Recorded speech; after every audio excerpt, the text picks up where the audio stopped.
Shabbat Shalom, everybody, and you are welcome to the Shabbat of this morning. And we thank the Lord our God for His great love, for His great protection, and for His great abundance, the blessing that He has blessed us with, for us, the life that He has given us, and His righteousness that He covered us with, for us to be able to see this wonderful day in the land of the living. The Parashat that we're talking about this morning is Parashat Re'eh. Can you put it up, please? Thank you. Parashat Re'eh, and it's talking about to see. You know, and I subtitled the Parashat of this morning as, what do you see? What do you see? Remember, last week we talked about Parashat Eikev. And Eikev meaning the heel, or in English, to heal. Which means to heal meaning to listen. There are different, I told us last week, there are difference between to hear and to listen. People might hear, it enter here, it goes out here, right? On the opposite side. But when you listen, you hearken. That means you hear, you pay attention. You take the word in your heart, and you pay attention thoroughly to that word. You follow it step by step. God said, hear, listen. And now He's saying, see what I'm talking about.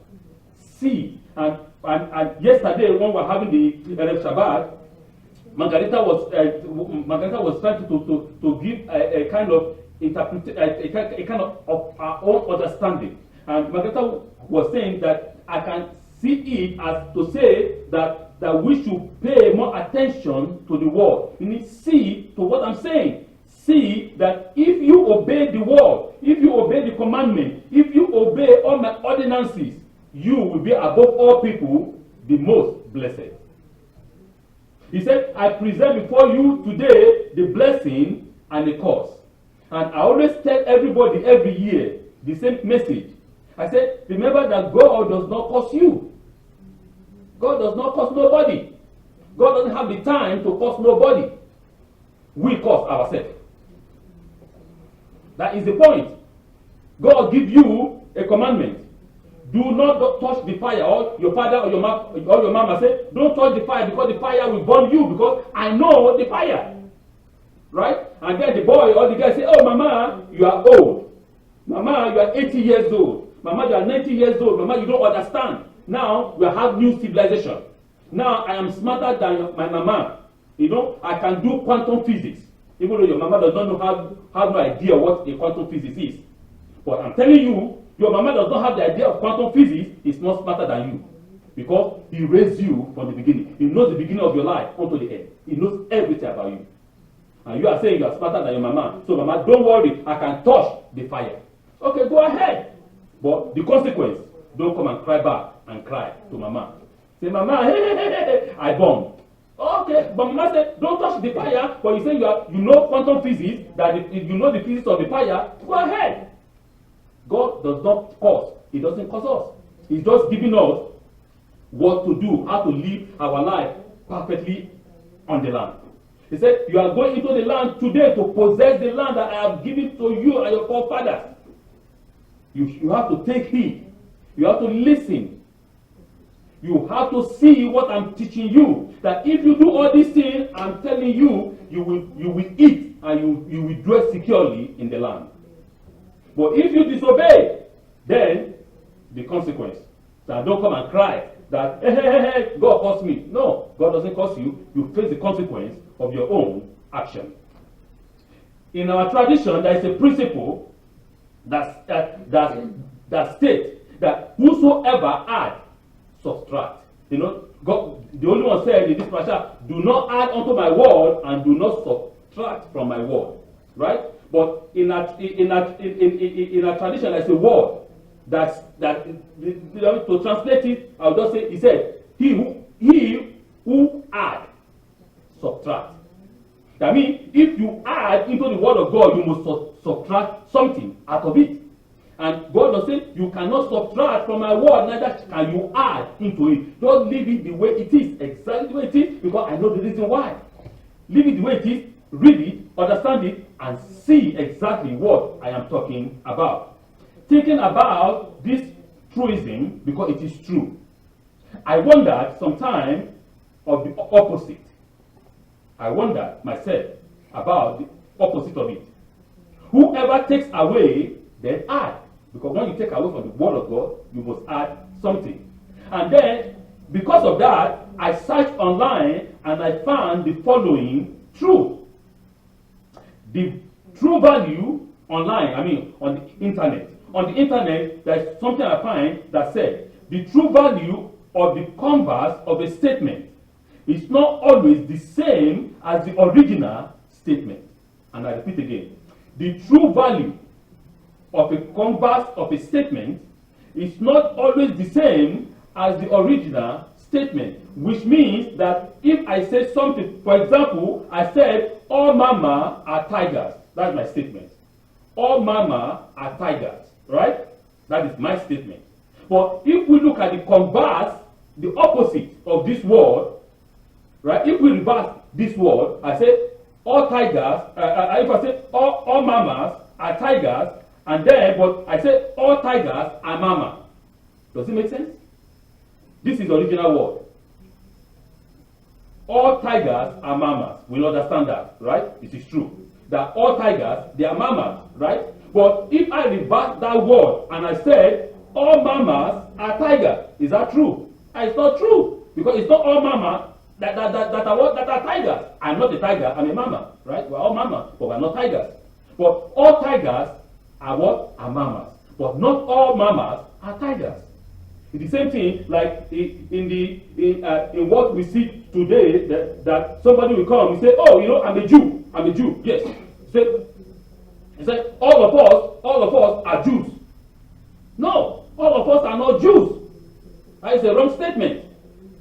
Yes, I understand in some book where most people they want to say, oh, because it's written in the Tanakh that because Mordecai called himself a Jew, but Mordecai is not a Jew. Mordecai is a Benjamite. But Mordecai stated it that I'm a Jew, but I'm a Benjamite. He made it clear because we understand that the Yehudim they completely swallow up the Benjamin, because they were the only two ones in the south, right? All Jews are Israelites, right? But not all Israelites are Jews, because that is different. We need to understand. Our forefathers, Yaakov Avinu, made that statement very, very clear when he was blessing us, when he was blessing all the 12 tribes, and he was using the animalistic example to bless them. He said, this one is a donkey, this one is a serpent, this one is a lion. It was using those animalistic things to show the characteristic of every tribe. He would have said, okay, all of you are Jews, all of you are Yehudim, go ahead. No, all of you are lions. No. If you have 2 children, if you have 3 children, if you have 5 children, whatever amount of children that you have, their character can never be the same. Never. Even though identical twins, they are both the same copy, even though if their genetic code is copied, their essence are not the same. Right? They have, every one of them have their distinct characters. And for you, somebody to come and want to say everybody has the same character, then it's a lie. So let's see what we're talking about with this statement. And that actually the original source, because I wrote it down, the original source of that statement, whoever adds, subtracts, is from Gemara Sanhedrin 29a. That is in the Talmud. Talmud gave us that understanding. Say whoever adds, that person must subtract, because the balance is balanced. 2 plus 2 is 4. Or 1 plus 1 is 2, right? So if you want to remove 1, then you must add another one to make the end result 2. So that is what I'm trying to say. The Torah in this week Parashat Re'eh states in the book of Devarim chapter 13 verse 7. This is what you must do. If your brothers or your blood brothers, your sons, your daughters, your bosom wife, the one when I say bosom wife, I mean the wife of your youth. When you guys were just 18 years old, you grow up also the good way and it becomes your wife. Or your closest friend, or your mama or your papa, whosoever it is, secretly try to act as a missionary among you and say, let us go worship a new God. Let us have a new spiritual experience previously unknown by you or your fathers. What must you do? Take that person, eliminate him. If there is a prophet in Israel among your people, if there is a person that makes signs in the heavens, if there is somebody that prophesies and it comes to pass instantly, and that person tells you, oh, let us go and have a new experience. Let us go and worship a new God that we do not know. Take him, eliminate him, because it's a lie. If an angel comes, if you see a person descend from heaven with your two eyes, come down like this, boom, voila. And that person said, let's go and worship another God that you do not know. Eliminate him. Because it's a lie. This is very, very, very, very firm. And I was telling us yesterday during the Shabbat that we have the positive stubbornness and we have the negative stubbornness. And this is one of the stubbornness that has kept us alive up to this particular time. That hard head, that stubbornness that said, the Lord our God, the Lord is one. We will not worship any other God. You can come with your 3 God in one. You can come with your 10 God in one. You can come with your million God in. I don't care how many numbers that you divide your God. Bring them all together. We will not serve such a God. But the Lord our God, the Lord that we know, the one that saved us, the one that gave us his commandment on Mount Sinai, his name is one. And he's one. And he said, blessed is the one, or blessed is the man that unites the name of God, and cursed is the man that divides his name. Why do I want to be cursed? Why do I want to divide the name of God? It is fact, and this is what Moses is telling us, because these false prophets, they will surely come. And there was a question among the Talmudim of our fathers, the disciples, in the Talmud. There was a question. Say, okay, why did God give those people powers? Why did God give this man that is called this prophet power that he speaks and there was thunder? And he said, let there be rain, and rain come. And he said, let the earth open, and the earth open. And he said, all kinds of miracles he performed. He performed every kind of miracle in the world. Because you begin to see, hey, it is true. This man is a man of God. He speaks and it comes to pass. It's not it. But he's trying to deceive you to bring you to worship another God. And he said, yeah, it is true. The answer said in the Talmud is God is doer. God is testing you to see if you are going to follow another God. Remember, I told us many, many times, God gives powers. The power that God gives is neutral. Whatever you want to use with it, it is man determining how that power is. Is it positive or negative? If the man use the power, the gift, remember that these are gifts. If God is giving those people the power and the gift, and all those signs and wonders happen, and there he deceives you, then you are what? You are doomed. Because the Torah is saying, there will be this, Torah has given us, has warned us before time. He said, these people, they will come. They will do all these wonders, even though some of them, they will raise the dead. You will see with your 2 eyes, say, wow, this is a man of God. But actually, no. It's a trick. You always say, the eyes is the window to the mind. So you see that thing, and you started doing what? Contemplating. You try to rationalize. You say, but the Torah says, you shall not worship another God. Then you begin to rationalize in your head. Oh, you know what? This man is a man of God because he speaks. and voila, it happened immediately. And the Torah told us also that if there is a word that the man speaks and it comes to pass, that means he's my servant. Your brain begin to jump here and there. And then your eyes is like that of an O. Big like this, yeah, I'm going to follow him or her. I pity you. For the judgment is already there. You shall take such a person, eliminate him, because it's a lie. It's not talking about the true God. It's giving you another God that you do not know. So let's see the advice that the Holy One is giving us. He said, okay, let's see in the Torah. He said, if this man said, let us go worship a new God, let us go and have a new experience that we do not know, then take him and eliminate him. And he said, here is the advice or the way the Rashbam explained. He said, he gives us a bad advice. The common denominator is that everyone agrees the primary purpose is to make an Israelite stray from the Holy One, blessed be He. This was the essence of the Nahash. You know the Nahash? This was the essence of the snake, luring Eva away from God. Luring Eva away from the Holy One, blessed be He. True, it was the physical appearance and temptation to which she was drawn.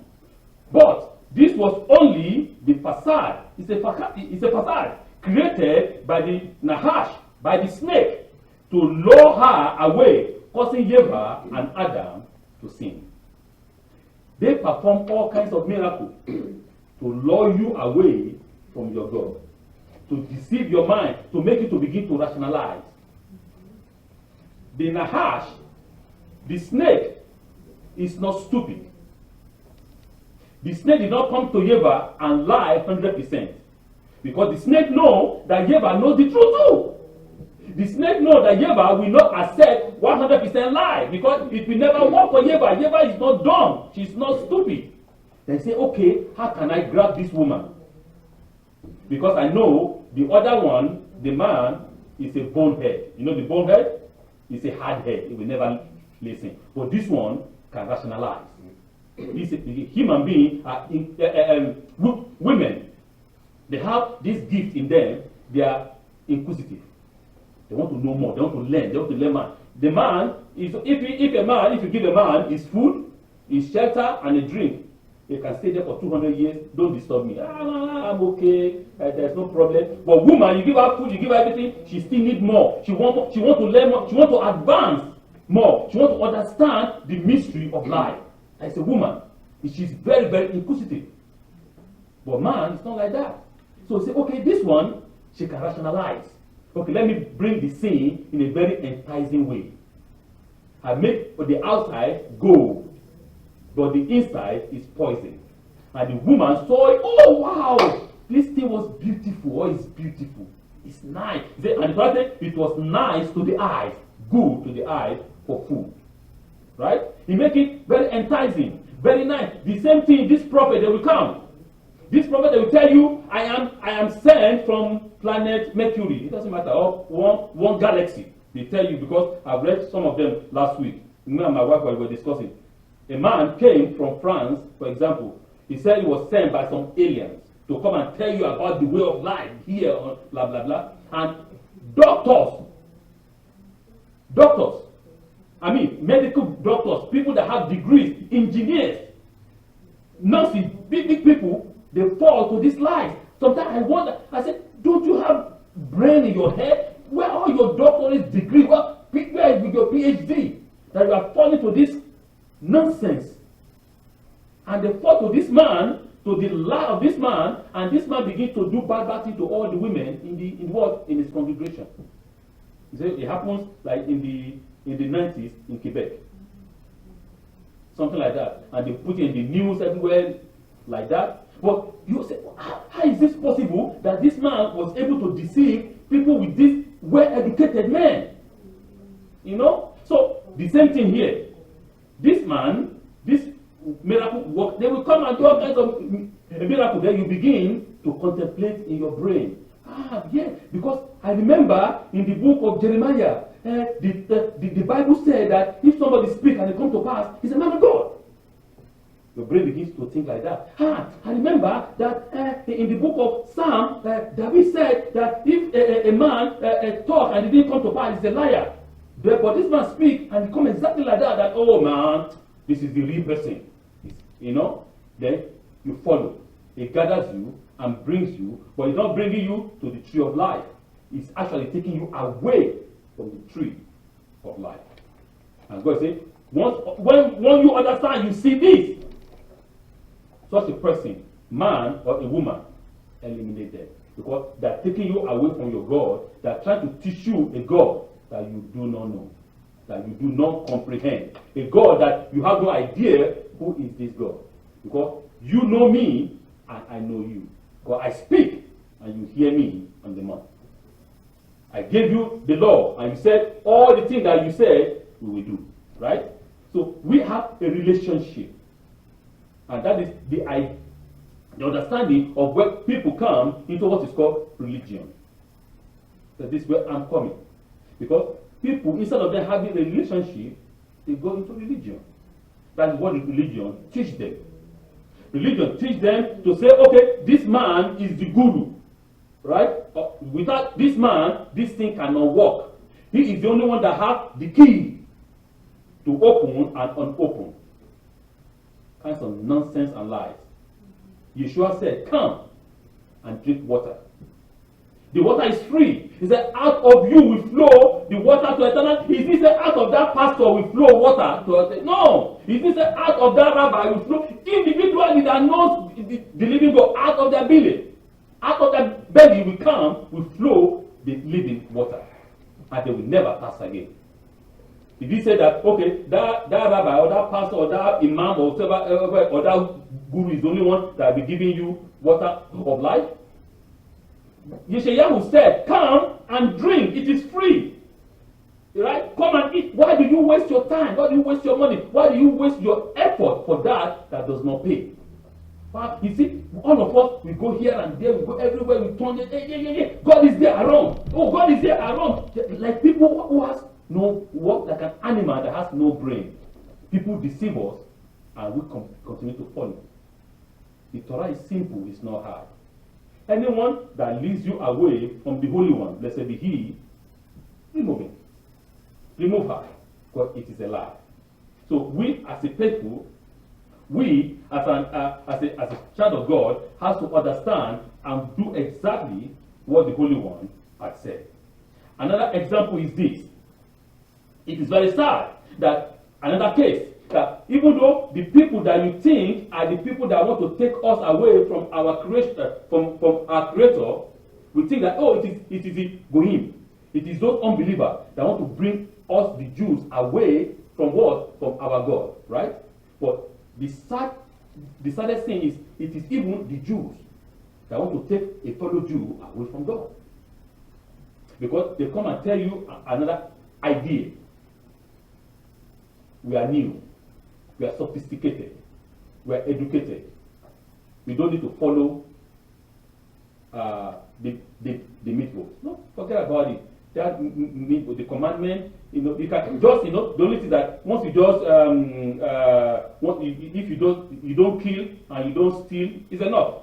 Don't kill, don't steal. But the rest, you can do whatever you want to do. You can go, you can go small and worship other gods. You can have your own small god in your house. Your goat, and you can worship it. You can go into sorcery, no problem. You can go into magic, no problem. As far as you don't kill and you don't steal, no problem. Is that what God said you should do? No. And it is the worst thing that it is even the fellow Jew that drag away another Jew. It is the word that the fellow a Hebrew man is one that drag away his own fellow to worship another God. Just like the one that happened in what? With a prophet, you see, prophet Eliyahu, right? where it has 450 prophets of Baal, right? Right? So it's the same thing. These are prophets that prophesy under the influence of another energy. That prophesy under the influence of another God. The one that they did not know. The one that did not bring them out of the land of Israel. Right? There are 450 of them. And it was only Eliyahu on his own against 450. Right? They said, God, there are people that are worshiping those gods. And they say, we shall know today which is God. That one, or the God that brought you out of bondage, of Israel, that divide the Red Sea so that you can pass. So this is what because we have an experience with our God. Right? With this foreign God, you have no experience. Don't follow religion. Follow faith. There is no religion of Abraham. Abraham has no religion. Right? Isaac has no religion. Jacob has no religion. They follow the faith that I know I have this relationship with this God. And this relationship, I will continue to follow it. Right? Temple. When did we have a temple? In those days there was no temple, no? Only missionary. A temple is just a place where all of us can come and concentrate our energy and direct it upward. That is it. That's where a temple is. If people are committing sin in a temple, God is not there. God is not in that temple. That temple is nothing to God. And we can see that in the Torah, the first temple, the second temple was destroyed because they commit crime and sin. They refuse to follow the God of their fathers. So what I'm telling us this morning, individually, please, the Torah says, see what I'm not telling you to follow religion. No! I am not telling you, I'm telling you to follow the tree of life. The tree of life is a relationship. Abraham has his father. His father, Terah, has his own religion. Right? Abraham did not follow the religion of his father. He followed the faith, his conviction. Personal. It's a personal conviction. He was convinced, I have a communication, I have a relationship with this God. I cannot follow. A religion is a what? As what's the name of this guy, this German guy that talks about communism? Karl Marx. Karl Marx said what? He said, religion is the opium of the people. And he's absolutely right. I supported him in that. Because religion is to control human beings, to control your state of mind. Religion wants to put you in bondage. You want to put you in a box and seal it. That is what religion is. And I'm very, very convinced that it is true, 100%. But the opposite is a relationship. Relationship is to open you and set you free. And that's what Yeshua is saying. No one is your guru. No one. You are the guru yourself. You study. You look. And out of your belly will flow the water that leads into eternal life. Not in the belly of one man or of one woman or of one person. We have to understand that in deep. See, Ray, see what I'm telling you. See what I'm commanding you. Follow the instruction. And then it will be better for you. It is not for God. All the instruction that God has given us is not for him. No. If God doesn't eat our food, no. He doesn't need your animals that you kill and sacrifice. He is not interested in that. I need only justice, righteousness. That is it. Do good. If God said, stay here, he knows the reason why. God said, give the land a rest. There's a reason why. If God said, stand up, there's a reason why. If God said, sit down, there's a reason why. It is for you. The law, the commandment, the mitzvot, all of them is for our own benefit, so that we can live happily after ever, or how do they say, ever after. Live happily ever after. So that it is for us. It's not for us to have a good life in this physical realm and the world to come.